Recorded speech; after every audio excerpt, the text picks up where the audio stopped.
สบายดีท่านผู้ชมที่เคารพทุกท่านแล้วก็ขอต้อนรับเข้าสู่รายการ Pixel TV วันนี้ก็จะมาแคสเกม Minecraft เวอร์ชัน 0.14.0 เนาะ Alpha Build 2 เนาะอันนี้มันเขียนหนึ่งย้อนว่าผู้ที่เฮ็ดมันน่าจะลืมเนาะผู้พัฒนาทางด้านโทรศัพท์คลิปก่อนนี้เขาสร้างบ้านเนาะแต่ตอนนี้เขาก็สร้างแล้วต้องขอโทษขออภัยหลายๆที่เราต้องที่ค่อยต้องสร้างเนาะย้อนว่ามีเหตุผลหลายประการ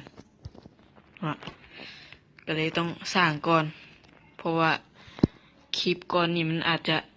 ยาวโพดอย่างนะก็เลยต้องสร้างไว้ก่อนโอเคเนาะหลังจากเขาสร้างแล้ว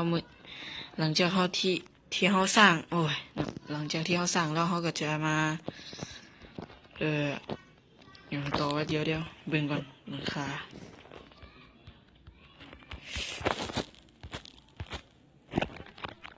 คาลืมเห็ดได้ละหลังจากที่เขาสร้างแล้วเขาก็จะไปหาวัตถุดิบเนาะที่อีกฝั่งบ่ค่อยได้ยินสิที่อีกฝั่งหนึ่งทางนั้นเป็นทุ่งหญ้าโล่งเนาะโอเคyou can only sleep at night นอนบ่ได้ถ้าบ่เป็นตอนกลางคืนอย่างอีกวะเปลี่ยนจากตัวนี้กลายเป็นไม้ดีกว่าสลับตัวนี้เป็นส่วนตัดออกโอ้ยเฮ้ยมันยังมีบั๊กอยู่เนาะเกมเนี่ยทางผู้พัฒนาเองก็ยังหาวิธีแก้อยู่เรื่องบั๊กพวกนี้ขึ้นทางใดดีวะเอาเป็นทางนี้ซะเนาะต่อหน้าประตูเลยเลื่อนทางนี้ลงมาใส่ไอเวนละลงใส่กันใส่พิษซะหน่อยเรียบร้อยแล้วก็ใส่ขั้นใดไปเอาขั้นสูงแน่เนาะเพราะเดี๋ยวพวกนั้นสิไตขึ้นมาได้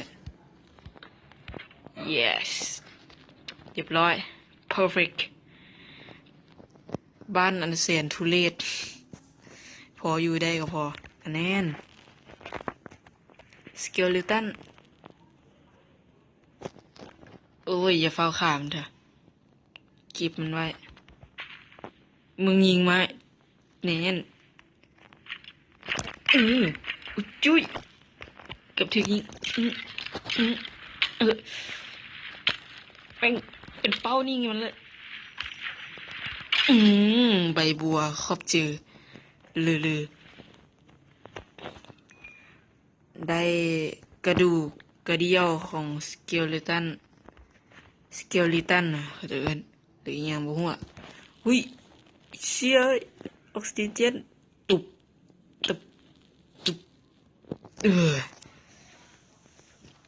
ซีนซอมบี้ยังมีบ่มีขอขึ้นบกก่อนแล้วก็ซีนซอมบี้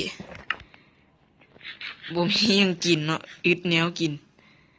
แต่ว่าอึดแนวอันสิฆ่าเนาะแนวฆ่าบ่อึดแต่ว่าถูกทานซื่อเฮ้ยลงไปเฮ็ดหยังวะ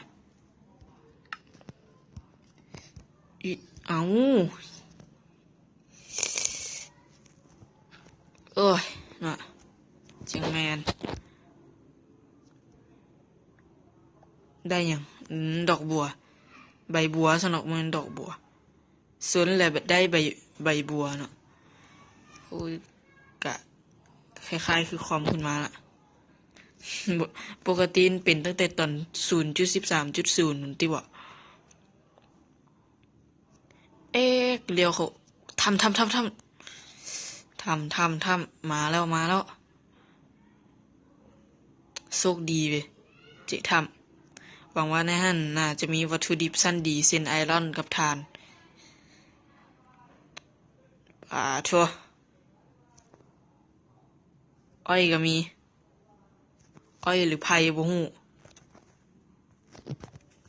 ก็สิออกจากอันนี้ได้บุกดูโดนท่าอันเฮ็ดอันนี้เครื่องหมายไว้ขุดบัดนี้ใส่พิกแอคขุด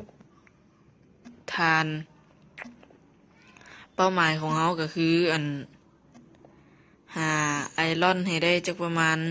11 อันหรือบ่ก็10 อันขึ้นไปเนาะนั่นแหละเป้าหมายหลังจากนั้นเฮาก็สิไปหาอย่างว่าเขาจะเอิ้นอาหารเนาะลืมหาคิดภารกิจเนี่ยโอ้ยหินนี่ก็ได้หินตัวนี้สร้างขึ้นมาเพื่ออย่างบุ้งหวังไว้ในนี่น่าจะบ่มีแมงมุมทำซอดได้เนี่ยมาทางนี้ก็ได้ดีเวลาหนีจึงรอด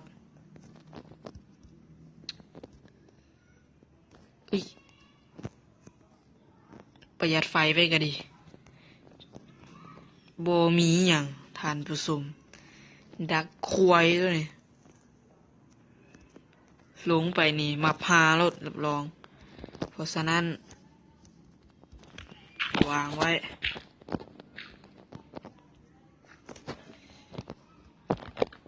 ปักเทียนปักทอดเนาะทอดเขาอื่น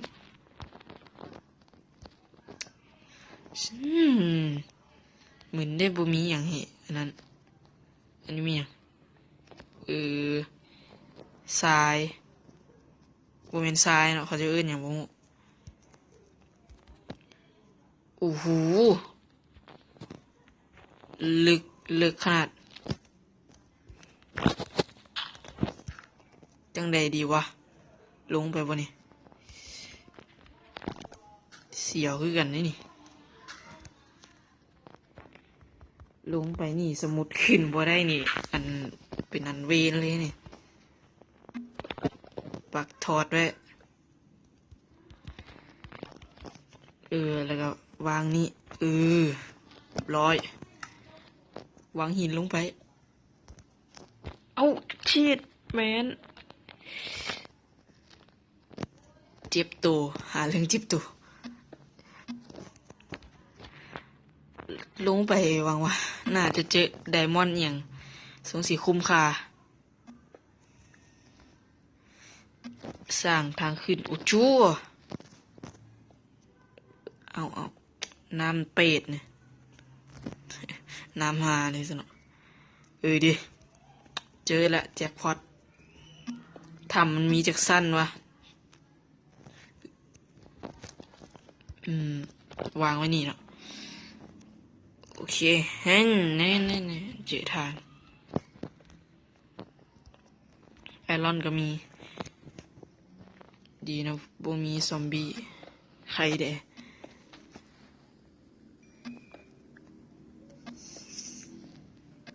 คลิปนี้ก็อยากสั้นๆหน่อยนึงเนาะเพราะว่าเน็ตมันช้าก็เลยขี้คร้านถ่าย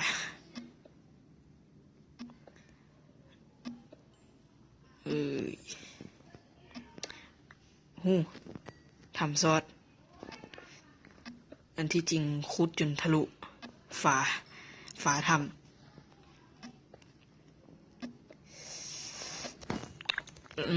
หวังเอาถ้าได้แยมแมงมุมกับเลสโตนนี่พอดีเฮ็ดกับดักสัตว์หรือดักพวกซอมบี้อย่างได้เลย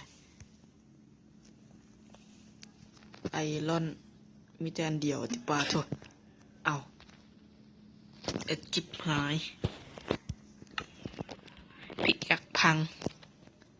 บ่เป็นหยังยังเหลืออันหนึ่งทอดกะบ่มี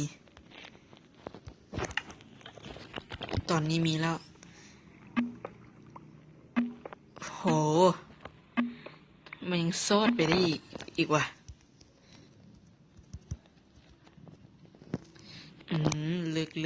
ลึกพอสมควรดิเจอไอรอนละทั้งลุมมันต้องมีพวกอันนั้นแน่นอนอีกคันใดเลิกเข่ายังเสียวเสียงซอมบี้มันอยู่แถวๆนี้พักทอดไว้คนยานลุงไปเลิกหลายยังเจอไดมอนด์แต่ว่าตอนนี้เราจะฟ้าวหาไอรอนอย่างก่อนแล้วก็ฮิปดีจัง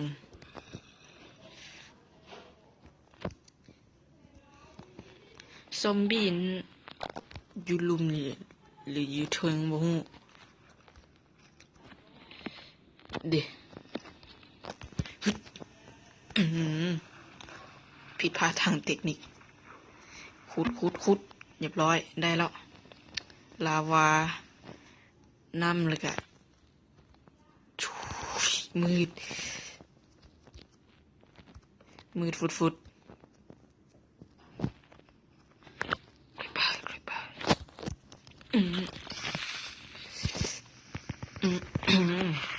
ใส่ดาบหินฟัน4 บาทตายใส่ดาบไม้น่าจะ6 บาท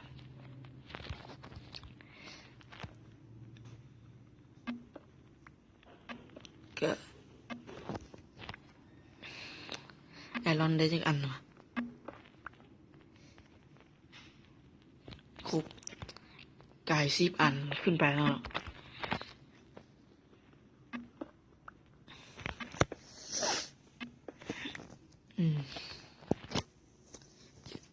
น่าเบื่อหน่อยหนึ่งทริปเนี่ยเด็กสามารถคราฟมอสสโตนได้พวกทวันติดหินเนี่ยเนาะ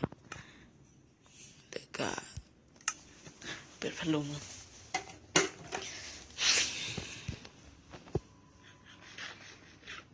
บ่มีหยังก็กินซีนซอมบี้ทาน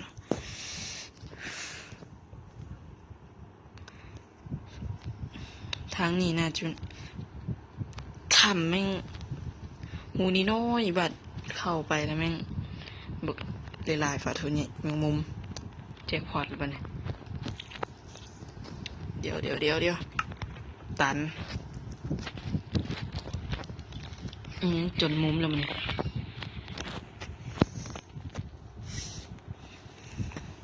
ทานเพียบเลยขอบอกทานหลายปลาตัวเห็ดทอดได้เป็นร้อยเป็นพันนั่นเป็นได้เนี่ยตัวเทียบได้เจอง่ายขนาดนี้ทำเจอแบบยากมีว่าทำทะเลทรายคุดทานให้ได้หลายที่สุดเนาะโอ้โหจริงได้ยาน้องปลาถูก47 อันละ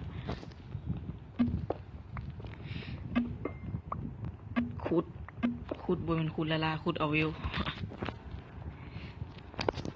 ละไอรอนเห็ดโกเลมบัวโกเลมบล็อกหนึ่งนี่ประมาณอยู่9 อันก็ต้องใส่ทั้งหมดก็ไม่ล่ะบล็อกหนึ่งมีอยู่9 อันไอรอนเดี๋ยวอย่าเฝ้าคิดเถอะเพื่อนหลายลงทางลุมมีลาวาอีกเถอะไอรอนก็มีครีปเปอร์แม่งเลยตกใจมันที่เทญ่า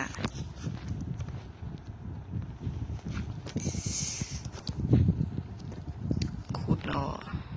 ไอรอนตอน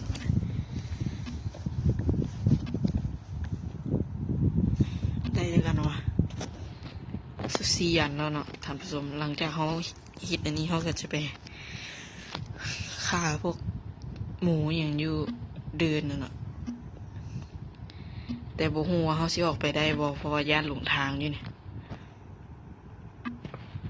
ตอนนี้ก็เริ่มบ่ฮู้ทางเว้นแล้วบัดนี้ไปทางใดว่าทางนี้เนาะเข้ามาแล้วก็เจาะอันนี้แม่นละมาทางนี้คุดเขาไม่ได้ลงมาทางนี้แน่นอนไปทางนี้จีวพิษไปทางนี้แล้วขึ้นไปแม่นเราทางนี้ล่ะแล้วบ่มีนที่บ่นี่ทางไหนวะหลงทางแล้ววะนี่ทางนี้กับบ่มีนแต่เจอไอรอนปักถอดไว้บ้านนี้งงย้อนทำ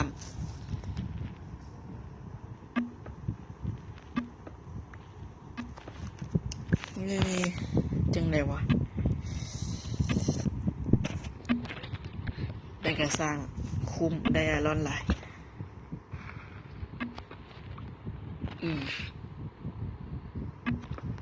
อันนี้เขาจะเอื้นดินยังวะขุดก่อนใส่ละบ่ฮู้เนาะมันเป็นหยังขึ้นไปทางนี้ดีกว่าบ่มีทางเดวะลงมาทางนี้ขึ้นไปทางซ้ายด้วย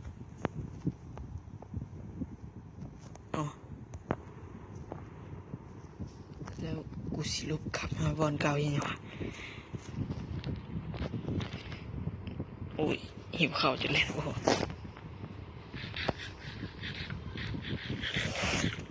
้ดีเนาะอาหารบ่เป็นพิษไม่ยังว่าบักดุเดี๋ยววะไปทางนี้แม่นแล้ว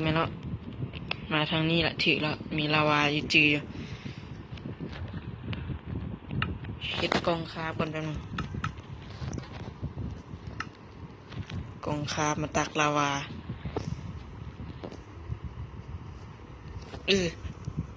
กูลืมไปสร้างครับอันนี้ไว้นี่เผาไอรอนจากประมาณ3 อันพอเอาทั้งหมดเลยนี่ถ่าปะนี่เหลือนี่เขาก็จีไว้ดินอยู่นี่เนาะหรือบาดเขามาบางว่าสิมีไอรอนหลายพอสมควรทางนี้เป็นทางที่เขาลงดุที่สุดก็ว่าได้เนาะเพราะฉะนั้นลงไปทางลุมเสียงจากใต้พิภพไอรอนนี่ลาวา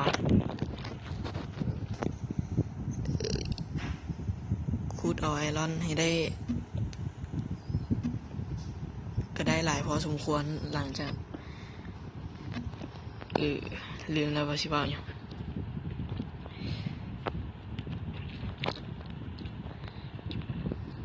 ขึ้นไปกับทรงสียากไปทางนี้ขึ้นไปแล้วก็ไปหาอันลาวาเนาะไอรอน7 อันพอละหยิบเอาอันนี้ออกปลานี้ไว้ทิมไว้ข้าสั้นเขากะสิเอาเนี่ยว่า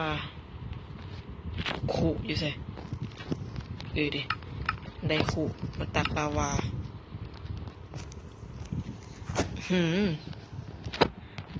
ได้แล้วเพราะฉะนั้นเขาจะหิบออกไปจากถ้ำนี่เนาะเบิ่งไปเบิ่งมากับย่านลงทางโอ้ยบักแหลกสนอมันบักมา ทางนี้ถึงแล้วมาทางนี้โอ้สกิลตอนหับปั่นเอียงเนาะขึ้นจังได้ป่ะมันไต่ขึ้นไปเนาะ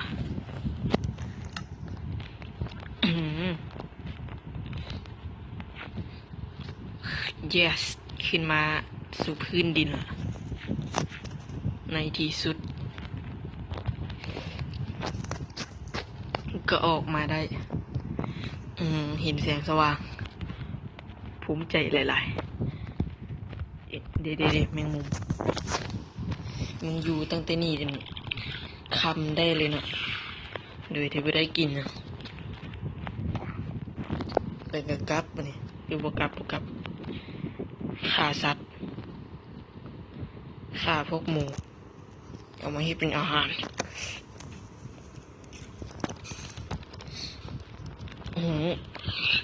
เดี๋ยว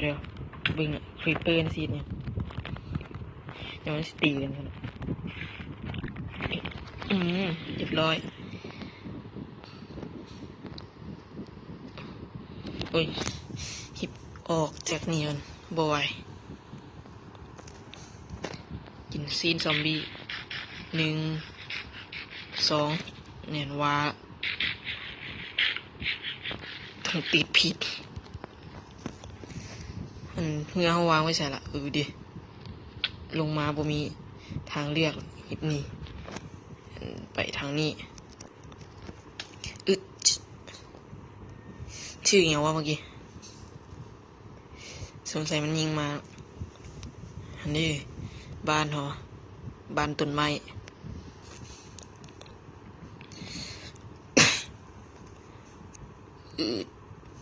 ได้ใบบัวเพิ่มนะออกซะอ๋อมีบั๊กหลายโพดทางนี้ก็มีพวกโอ้โหเนี่ยเต็มเลยทางนี้ก็มีน้ำโชคดีขนาดเกิดอยู่บอนบึงในอรอนมาเขากับซีมาสร้างสุดเกาะถึงเขาจะเรียกว่าสุดเกาะไอรอนหรือก็หินพวกนั้นโอเคเอาอันนี้ออกใส่แม่งจำหมดเลยตามด้วยนี่เรียบร้อยสบายหายห่วงสำหรับวันนี้ก็ต้องขอลากันไปก่อนนะเจอกันใหม่ในพาร์ทหน้า